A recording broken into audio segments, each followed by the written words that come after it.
জাতীয় থেকে আন্তর্জাতিক প্রান্তিক জনপদ থেকে নগর চারপাশে ঠিক কি ঘটছে এই মুহূর্তে তা নিয়ে আয়োজন এখন চারদিক। সঙ্গে আছি আমি সানি মৃধা।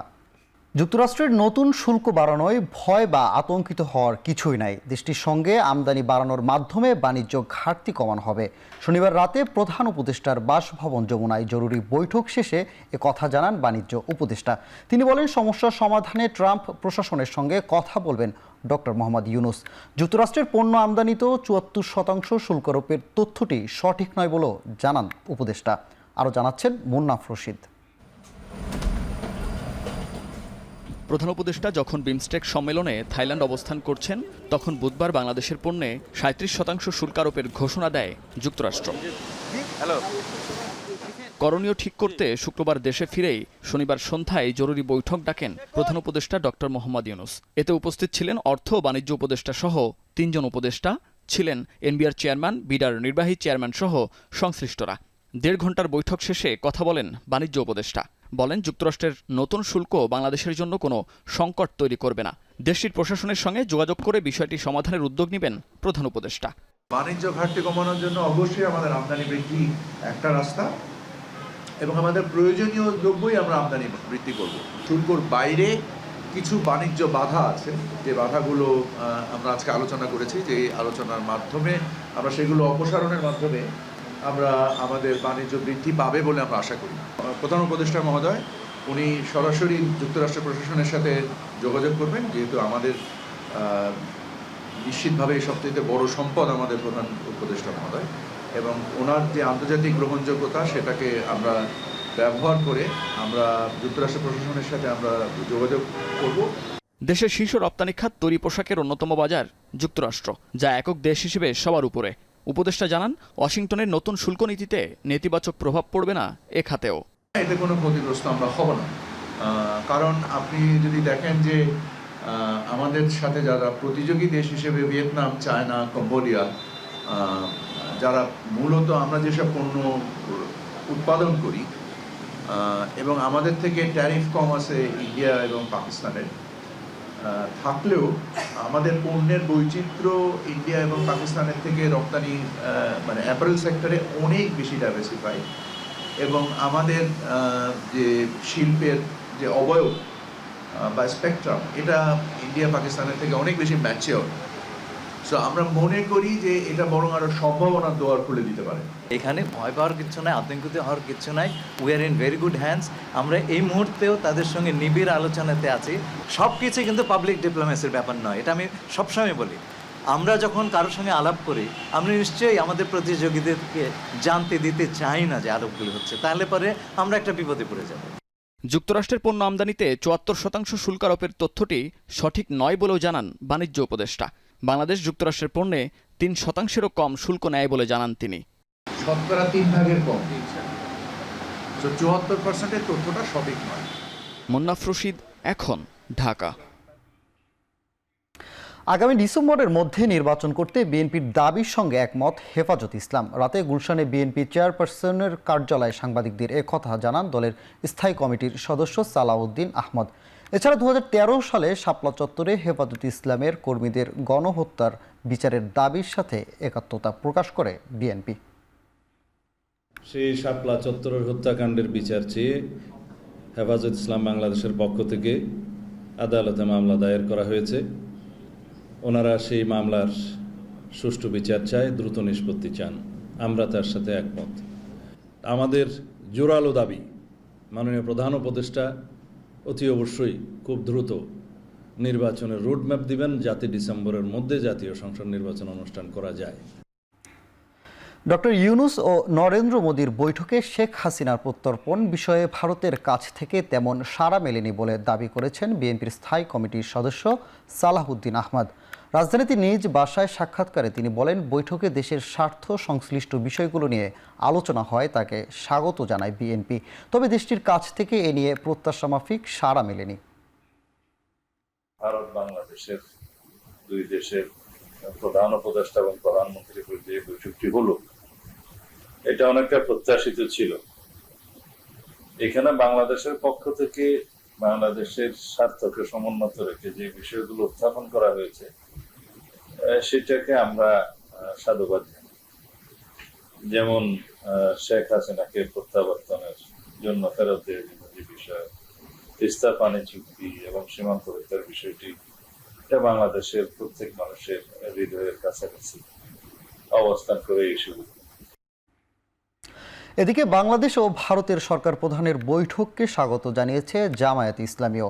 শনিবার এক সাক্ষাৎকারে জামায়াতের কেন্দ্রীয় প্রচার ও মিডিয়া বিভাগের সেক্রেটারি অ্যাডভোকেট মতিউর রহমান আকন্দ বলেন, থাইল্যান্ডে ইউনুস মোদি বৈঠকে দেশের জনগণের কথা উঠে এসেছে। ভারত যে বিষয়ে কোনো দলের নয়, বরং বাংলাদেশের জনগণের পক্ষে ইতিবাচক পদক্ষেপের মাধ্যমে তা প্রমাণ করতে দেশটিকে আহ্বান জানান তিনি। 40 মিনিটের এই সাক্ষাৎকারে বাংলাদেশের বর্তমান অন্তর্বর্তীকালীন সরকারের প্রধান উপদেষ্টা ডক্টর মোহাম্মদ ইউনুস বিষয়গুলো নরেন্দ্র মোদীর কাছে ডাইরেক্ট তুলে ধরতে সক্ষম হয়েছেন। পানি বন্টনের ব্যাপারে তিনি কথা বলেছেন, এরপরে তিস্তার বিষয়ে কথা বলেছেন, তিনি সীমান্ত হত্যার ব্যাপারে কথা বলেছেন এবং সর্বশেষে শেখ হাসিনার ভূমিকা সম্পর্কে কথা বলেছেন। এই আলোচনার মাধ্যমে বাংলাদেশের মানুষের যে সেন্টিমেন্ট বা মনোভাব, সেটাই সেখানে দৃশ্যমান হয়েছে, ফুটে উঠেছে।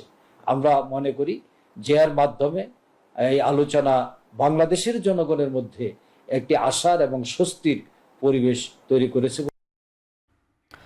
ব্যাংককে নরেন্দ্র মোদীর সঙ্গে বৈঠকে শেখ হাসিনার প্রত্যর্পণ বিষয়ে ডক্টর ইউনুসের উত্থাপনের সময় মোদীর প্রতিক্রিয়া নেতিবাচক ছিল না।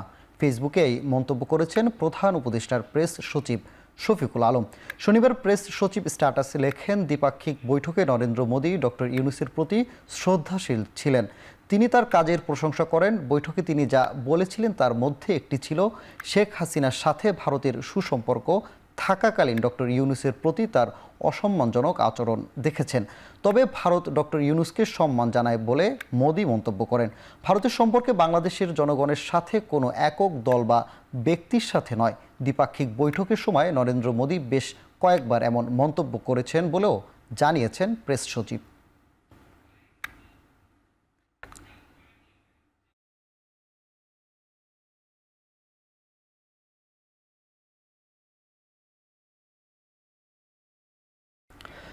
বাংলাদেশ ভারতের দ্বিপাক্ষিক বৈঠক বাংলাদেশের জন্য ভালো কিছু বয়ে আনবে বলে মনে করছেন বাংলাদেশ জাতীয় পার্টি বিজেপির চেয়ারম্যান ব্যারিস্টার আন্দোলিব রহমান পার্থ। শনিবার দুপুরে ভোলায় 3 দিন সফরে গিয়ে সাংবাদিকদের প্রশ্নের জবাবে একথা বলেন তিনি। এ সময় পার্থ আরও বলেন, দেশের সংস্কার প্রয়োজন, তবে বড় সংস্কারগুলো জনগণের প্রতিনিধির মাধ্যমে হয়। এজন্য ডক্টর ইউনুস সরকারকে আরও তারা সাহায্য করছে। বড় রাজনৈতিক দলগুলো একমত হলে ডিসেম্বরের মধ্যে নির্বাচন আশা প্রকাশ করেন তিনি।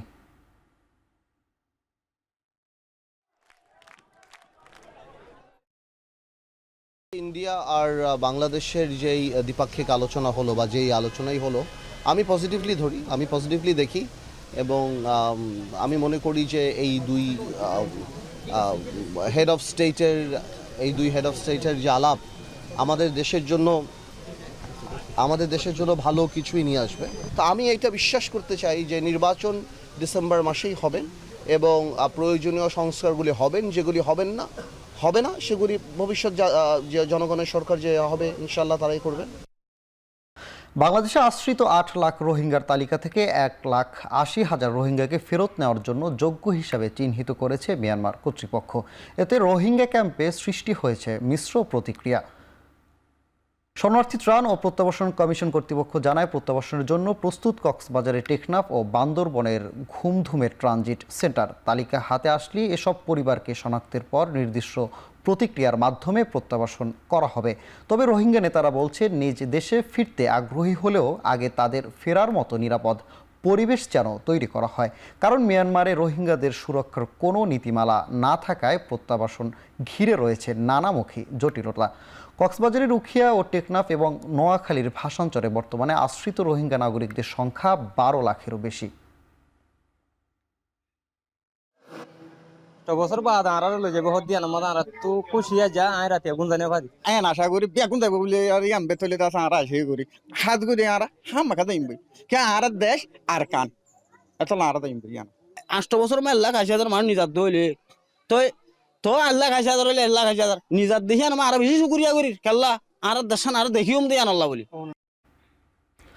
ভারতের ওয়াকফ সংশোধনী বিল পাশে তীব্র নিন্দা ও প্রতিবাদ জানিয়েছে ছাত্র শিবির। একই সাথে এই রায়ের বিরুদ্ধে বিশ্বের সব মুসলমানদের প্রতিবাদ করতে আহ্বান জানান বক্তারা।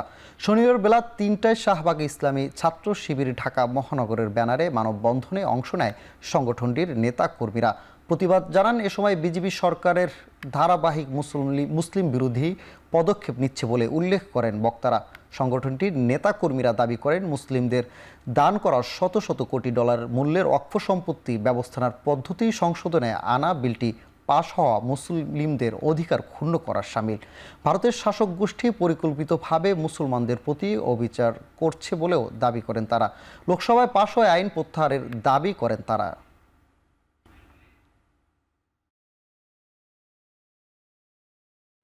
ভারত তার লাগাতার মুসলমানদের বিরুদ্ধে তাদের যেই চক্রান্ত তারই অংশ হিসেবে এই ওয়াকফ বিল পাশ করেছে। ভারতের উগ্র হিন্দুত্ববাদীরা নির্মমভাবে তাদেরকে শহীদ করেছিল, তাদেরকে তাদের ঘর বাড়ি থেকে তাদেরকে উদ্ধার করেছিল। 3.5 কোটি মুসলিম মেইল করেছেন এই আইনের ব্যাপারে তাদের মতামত জানিয়ে। ভারতের বিরোধী দলগুলো এই আইনের বিরুদ্ধে কথা বলেছে, কিন্তু আমরা দেখলাম গত 3 এপ্রিল মুসলিমদের সকল মতামতকে উপেক্ষা করে মুসলিম স্বার্থ বিরোধী ওয়াকফ আইন ভারতের লোকসভায় পাশ হয়ে গেছে। বাংলাদেশি গণমাধ্যমকে সত্য প্রকাশের মাধ্যমে বিদেশি গণমাধ্যমে হিন্দু নির্যাতনের মিথ্যা প্রচারণা মোকাবিলার আহ্বান জানিয়েছেন স্বরাষ্ট্র উপদেষ্টা জাহাঙ্গীর আলম চৌধুরী। শনিবার সকালে নারায়ণগঞ্জের নাঙ্গলবন্দে সনাতন ধর্মাবলম্বীদের মহা অষ্টমী স্নানোৎ উৎসব পরিদর্শন করে স্বরাষ্ট্র উপদেষ্টা বলেন, বাংলাদেশের সবসময় সাম্প্রদায়িক সম্প্রীতি আছে। প্রতিবেশী দেশের সাথে তুলনা করে বলেন, এরকম সম্প্রীতি অন্য কোথাও নেই। ধর্মীয় ভাব গাম্ভীর্য যেন নষ্ট না হয় সেজন্য সতর্ক থাকার আহ্বান জানান স্বরাষ্ট্র উপদেষ্টা।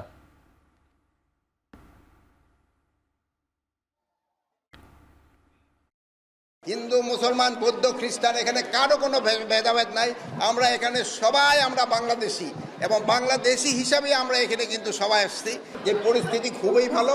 বিদেশি মিডিয়াও হয়তো আমাদের দেশে যাদের সাথে সম্পর্ক ভালো, তারাও অনেক সময় চায় যে একটা মিথ্যা সংবাদ দিতে, বাট আপনারা সত্যি সংবাদ দিয়ে তাদের এটা আপনারা কাউন্টার করবেন এবং তাদের সেই সময় তাদের মুখে চুনকালি পড়বে।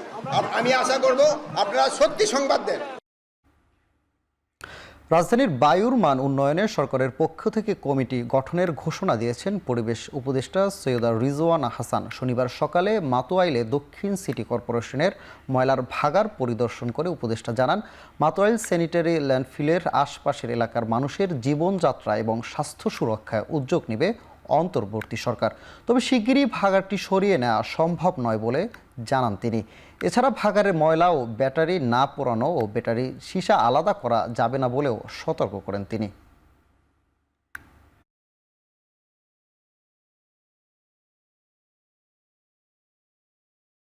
বর্জ্য ব্যবস্থাপনাগুলোকে আমরা একটু নিয়মে আনতে পারি কিনা, যে প্লাস্টিক পলিথিন বর্জ্য একদিকে, পচনশীল বর্জ্য একদিকে, কাঁচ আরেকদিকে। সেভাবে করে আসলে কিন্তু সব বর্জ্য এখানে আসবে না। আমরা অলরেডি রিসাইক্লিং যারা করে তাদের সাথে যোগাযোগ করছি যে তারা কতটুকুন বর্জ্য নিয়ে যেতে পারবে, তাহলে এখানে পাইলটা কমে যাবে। আরেকটা যেটা চেষ্টা করা হচ্ছে সেটা হচ্ছে যে ওয়েস্ট টু এনার্জি। এবার আসলে একটা দুটো চিঠি দিয়েই ক্ষান্ত থাকা হবে না, এবার আসা হবে, মনিটর করা হবে। দেশে খাদ্যশস্যের পর্যাপ্ত মজুদ আছে, খাদ্য নিরাপত্তা নিয়ে কোনো শঙ্কা নেই বলে জানিয়েছেন খাদ্য উপদেষ্টা আলী ইমাম মজুমদার। শনিবার দুপুরে কিশোরগঞ্জের অষ্টগ্রামে ভাতশালা হাওরে 12 ধানের আবাদ পরিদর্শন করে কৃষকদের সাথে মত বিনিময়ে এ কথা জানান খাদ্য উপদেষ্টা। তিনি জানান, বন্যায় আমান ধানের যে ক্ষতি হয়েছিল তা পুষিয়ে নিতে খাদ্যশস্য আমদানি করেছে সরকার।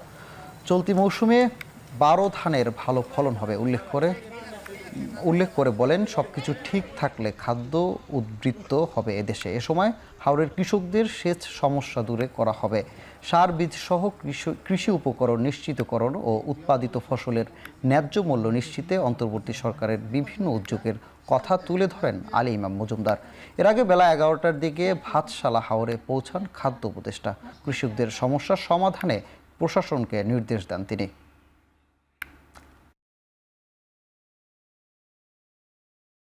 মজুদ পরিস্থিতি চাল এবং গম দুইটা মিলেই আল্লাহর মধ্যে অত্যন্ত সন্তোষজনক আছে। এর মধ্যে আল্লাহ যদি মেহরবানি করেন, সেক্ষেত্রে আমাদের বড় ফসল যদি উঠে যায় একেবারেই পরিপূর্ণ নিরাপদ হয়ে যাবে। বাকি দেশের বাকি অঞ্চলের বড় অতটা ফ্লাড নির্ভর। শরীয়তপুরের জাজিরায় আধিপত্য নিয়ে দুপক্ষের মধ্যে তুমুল সংঘর্ষ হয়েছে, তবে লাঠি বা ধারালো অস্ত্রের পরিবর্তে উভয় পক্ষ ব্যবহার করেছে হাত বোমা।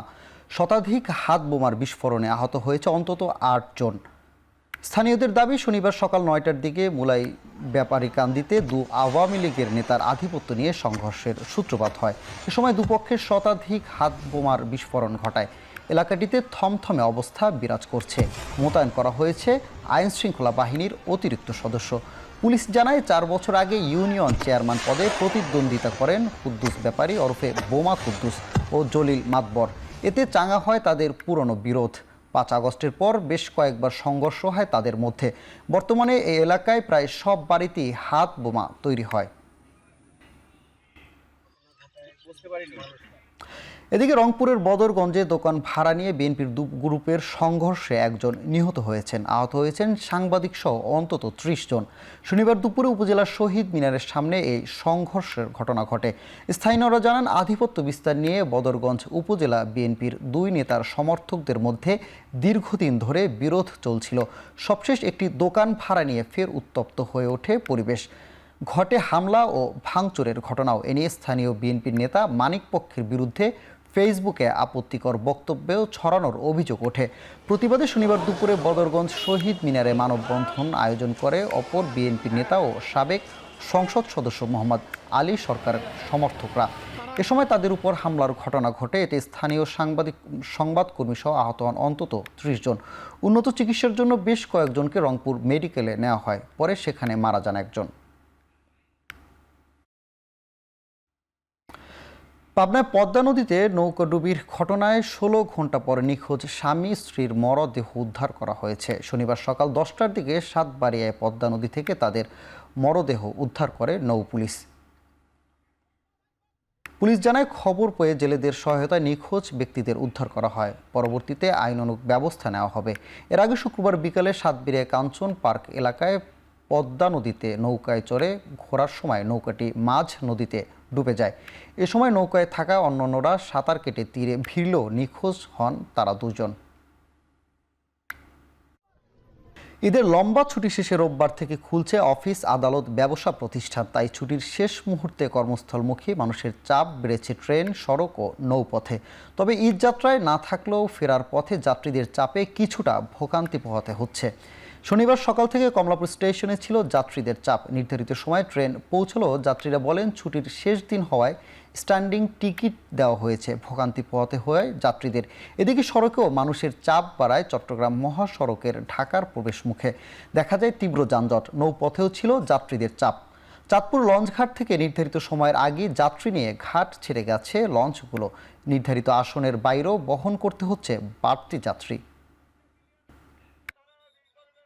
আনন্দ উল্লাসে কাটছে, ফ্যামিলি নিয়ে মা বাবার কাছে যাইতে পারছি, সালামি নিছি, পায়েস খাইছি, দৌড়াদৌড়ি করেছি। যাওয়া আর সবকিছু বাড়িতে তো ভালোই ছিল, আসা একটু কষ্ট হয়েছে আর কি। কেবিনের ছোট্ট যে করিডোরটা পুরা মানুষে বসে আছে। অনেক সেফ মতো আসা যাওয়া করা গেছে, যেটা হচ্ছে সিকিউরিটিটা অনেক ভালো মেইনটেইন ছিল। কোনো অভিযোগও পাওয়া যায় নাই। আমরা তদারকি করে দেখেছি কোনো লঞ্চে যাত্রী অতিরিক্ত ভাড়া নিচ্ছে না। ঈদের 5 দিন পরেও শেরপুরে বাড়তি ভাড়া আদায়ের অভিযোগ উঠেছে সিএনজি চালিত অটো রিকশা চালকদের বিরুদ্ধে। শেরপুর ঢাকা রুটের বাসগুলো শুধু ঢাকার যাত্রী নেয় সিএনজি স্ট্যান্ডগুলোতে ভিড় করছেন কম দূরত্বের যাত্রীরা। ঢাকাসহ বিভিন্ন স্থানে কর্মস্থলে ফিরতে যাত্রীদের ভিড় বেড়েছে সিএনজি স্ট্যান্ডে। যাত্রীদের অভিযোগ, ঈদের আগে 150 টাকা ভাড়া দিল, এখন 300 টাকা নেওয়া হচ্ছে। এদিকে চালকরা বলছেন, ফেরার পথে যাত্রী না পাওয়ায় গ্যাসের মূল্য বৃদ্ধি ও গ্যাস স্টেশনে দীর্ঘ সময় অপেক্ষা করায় বাড়ানো হয়েছে ভাড়া। এ নিয়ে জেলা প্রশাসন জানান, অতিরিক্ত ভাড়া আদায়ের অভিযোগ চালকদের বিরুদ্ধে অভিযান চালানো হচ্ছে। 150 টাকা ভাড়া, আজকাল 300 টাকা ভাড়া। আমাদের জন্য চাকরি করে ভাত খায়, আমাদের জন্য অনেক কষ্ট হয়ে যায়। খাম খেয়ালিপনা যারা যা ইচ্ছা তাই করতেছে। আমি চাই প্রশাসন এর দিকে সুদৃষ্টি দেওয়া এবং এটার প্রতিকার করা। আমরা অল্প আয়ের মানুষ, সাধারণ গার্মেন্টসে চাকরি করে এই যাতায়াতের ভাড়া যদি 150 টাকার ভাড়া যদি 300 টাকা আছে, এতে আমার অনেক কষ্ট হয়ে যায়। এক গাড়ি গ্যাস নেমে গেলে ঘন্টা পর ঘন্টা অপেক্ষা করে গ্যাস নিতে হয়। ময়মনসিংহে আপ ডাউন করলে যে গ্যাসটা লাগতো এখন তিতাস গ্যাস দিয়ে আমার গ্যাস চালাইতে হয়, গাড়ি চালাইতে হয়। আপ ডাউন যদি আগে করতাম 800 টাকা 1600 টাকা আমরা পড়তে পড়তো, কিন্তু এখন দেখা যাচ্ছে এই টিপটা আমরা এক টিপে পারে নিয়ে আমরা খালি জোর করে আসতে করতেছি।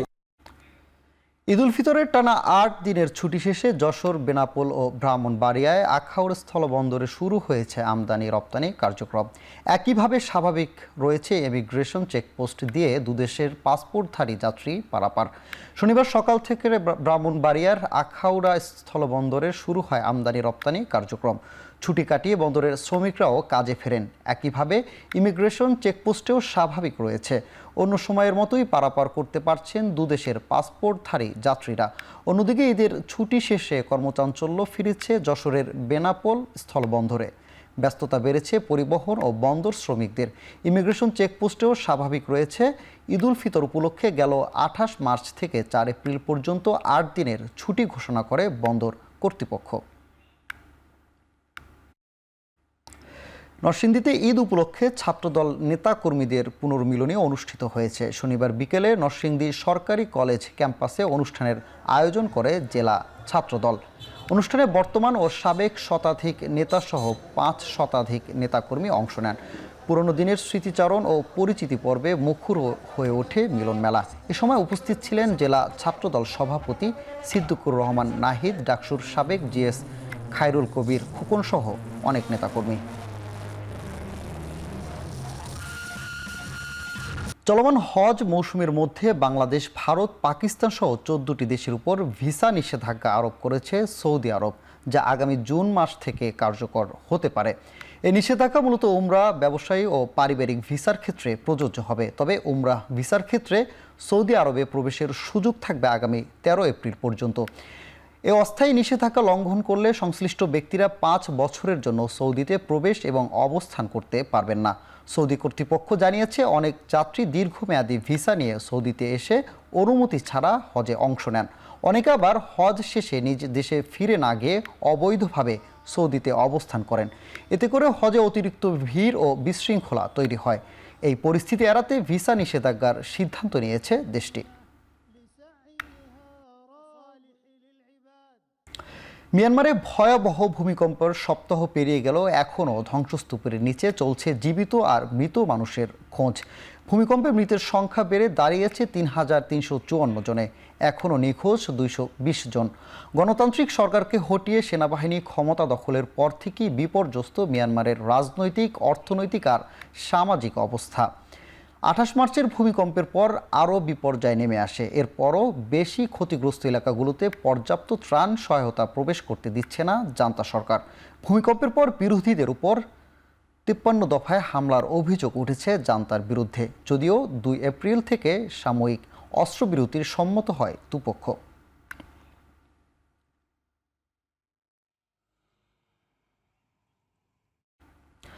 যুদ্ধবিরতি ভঙ্গের পর থেকে এখন পর্যন্ত গাজায় প্রাণহানি 1250 ছাড়িয়েছে বলে নিশ্চিত করেছে গাজার স্বাস্থ্য মন্ত্রণালয়। এর মধ্যে শুক্রবার একই দিনে প্রাণ গেছে প্রায় 90 জনের। প্রতিদিন অন্তত 100 শিশু হতাহতের শিকার হচ্ছে বলে তথ্য দিয়েছে জাতিসংঘ। তীব্র হচ্ছে মানবিক সংকট ও ক্ষুধার যন্ত্রণা। সামরিক অভিযান জোরদার করে জিম্মিদের নেতা অনিশ্চিত ভাগ্যের দিকে ঠেলে দিচ্ছে বলে হুঁশিয়ারি করেছে হামাস। এদিকে গাজার পাশাপাশি অধিকৃত পশ্চিম তীরে দখলদারিত্ব অভিযান বাড়িয়েছে ইসরায়েল। গ্রেপ্তার করা হয়েছে 15,500 ফিলিস্তিনিকে। এত কিছুর পরও ইসরায়েলকে পূর্ণ সমর্থন দিয়ে যাচ্ছে ওয়াশিংটন। ইউক্রেনের মধ্যাঞ্চলীয় শহর ক্রিভিরিহিতে রুশ মিসাইল হামলায় নিহত কমপক্ষে 18 জন, আহত হয়েছে অর্ধশতাধিক ব্যক্তি। রাশিয়ার প্রতিরক্ষা মন্ত্রণালয়ের দাবি, শহরটিতে ইউক্রেনীয় সামরিক বাহিনী ও পশ্চিমা প্রশিক্ষকদের গোপনের বৈঠকের সময় চালানো হয় এই হামলা, যাতে নিহত হয়েছেন কমপক্ষে 85 জন। যদিও দাবির পক্ষে কোনো প্রমাণ সরবরাহ করেনি মন্ত্রণালয়। জ্বালানি স্থাপনায় হামলার মাধ্যমে রাশিয়ার বিরুদ্ধে চুক্তি লঙ্ঘনের অভিযোগ তুলেছেন জেলনস্কি। ইউক্রেনীয় প্রেসিডেন্ট দাবি করেন, চুক্তির আওতায় বিদেশি সেনা মোতায়েনের বিষয়ে ফ্রান্স ও যুক্তরাজ্যের সঙ্গে আলোচনা হয়েছে, যা চলতি মাসের মধ্যে দেখতে পারবে আলোর মুখ।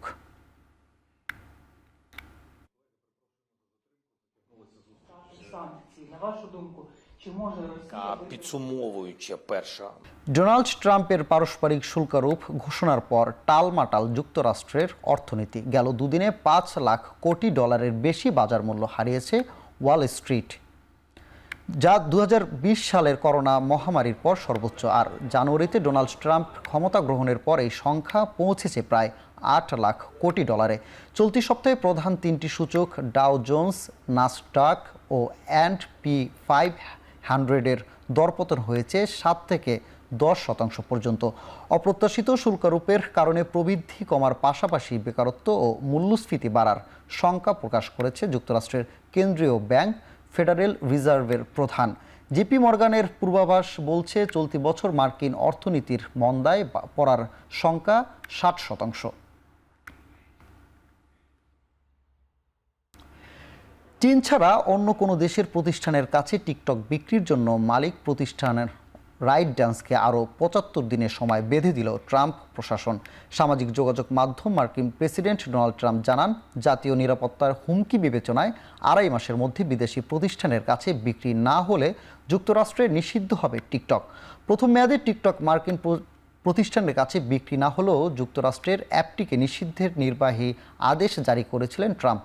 আইনি জটিলতায় সে নিষেধাজ্ঞা কার্যকর হয়নি। গেল বছর এপ্রিলে টিকটক বিক্রির জন্য চীনা প্রতিষ্ঠান বাইট ডান্সকে 270 দিনের সময় বেঁধে দেন সাবেক মার্কিন প্রেসিডেন্ট জো বাইডেন। বিক্রি না হয় চলতি বছর 19 জানুয়ারি অ্যাপটি গুগল ও অ্যাপেলের অ্যাপ স্টোর থেকে সরিয়ে নেওয়া হয়। পরে দ্বিতীয় মেয়াদে ক্ষমতায় ফিরে প্রাথমিকভাবে মার্কিন মালিকানায় টিকটকে নিতে 75 দিনের সময় বেঁধে দেন ট্রাম্প, যা শেষ হওয়ার পথে। বিশ্বের শীর্ষ ধন কুবেরদের বার্ষিক তালিকা প্রকাশ করেছে ফোর্বস। ফোর্বসের তালিকায় প্রথম স্থানে রয়েছেন টেসলা ও স্পেস এক্সের মালিক ইলন মাস্ক। তার মোট সম্পত্তির পরিমাণ $342 বিলিয়ন। তারপরে রয়েছেন ফেসবুকের প্রতিষ্ঠাতা মার্ক জুকারবার্গ, তার মোট সম্পত্তির পরিমাণ $276 বিলিয়ন। অ্যামাজনের মালিক জেফ বেজোস $215 বিলিয়ন নিয়ে তালিকায় তৃতীয় অবস্থান রয়েছেন। বিশ্বের ধনকুবেরদের এখন মোট সম্পত্তির পরিমাণ $16.1 ট্রিলিয়ন। এটি 2024 সালের তুলনায় প্রায় $2 ট্রিলিয়ন বেশি।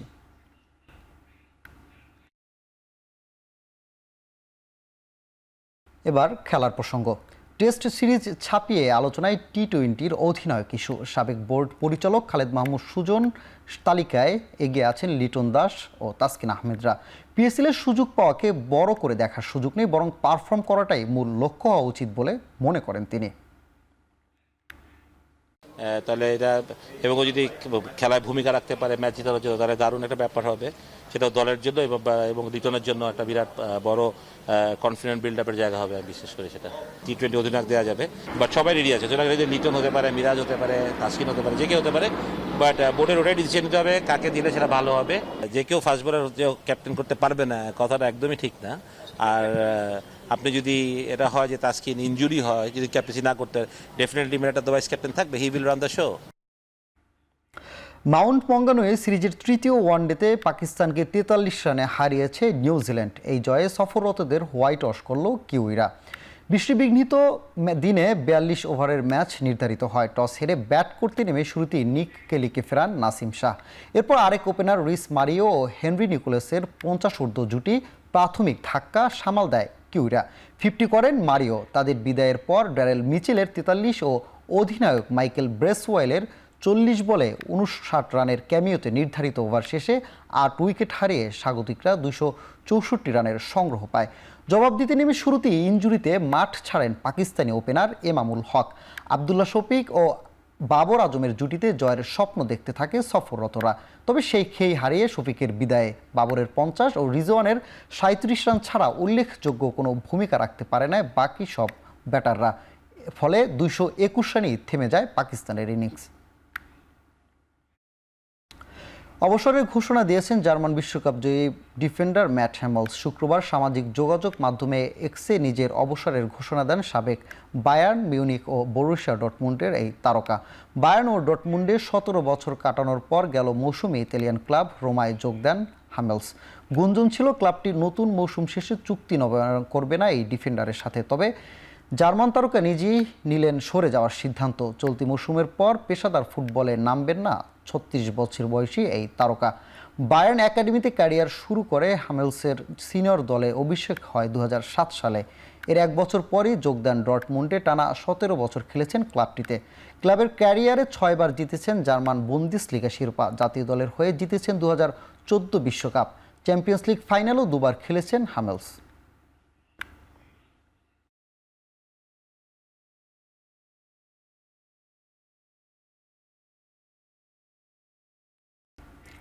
শেষ করছি এখন চারদিক। এখন টেলিভিশনের ওয়েবসাইটে দেখতে ভিজিট করুন www.ekhon.tv। এছাড়া ফেসবুকে দেখতে ভিজিট করুন facebook.com/tv.ekhon। এছাড়া ইউটিউব দেখতে ভিজিট করুন youtube.com/c/ekhon tv।